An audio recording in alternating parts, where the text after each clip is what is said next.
Non toccate Don Federico. Devi combattere anche questa battaglia, sì, perché tu sei un combattente. Questa volta però hai l'affetto e l'amore dei tuoi amici, delle persone che ti conoscono e che grazie a te hanno imparato il significato di parole come onestà. Per quanto possa valere, io sono al tuo fianco, la mia spada taglierà le malelingue. Coraggio, amico mio, tieni duro. Di certo non sarà un po' di fango a spaventarti. E poi ancora, un forte abbraccio come quelli che sai dispensare tu.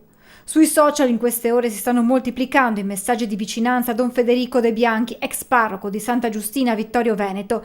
Il sacerdote è accusato di molestie sessuali da 3 persone che all'epoca dei fatti tra il 2009 e il 2010 erano ricoverati in ospedale mentre Don Federico era cappellano del nosocomio e che avrebbero raccontato di essere state molestate. Accuse tutte da accertare da parte degli inquirenti, ma il primo ad essere intervenuto sulla vicenda è stato il vescovo di Vittorio Veneto, Monsignor Corrado Pizziolo, con una lettera indirizzata ai fedeli. Un nostro confratello, Don Federico De Bianchi, scrive il vescovo, è stato accusato di molestie sessuali.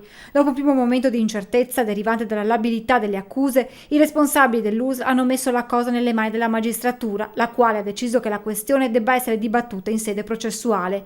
Fin dal primo momento Don Federico, che si è confrontato con me, continua nella missiva il vescovo, si è dichiarato deciso nell'escludere la via del patteggiamento e anche quella del rito abbreviato. D'accordo con i suoi legali affronterà il dibattimento processuale, il luogo adeguato dove far sentire la voce della difesa e poter dimostrare la propria innocenza.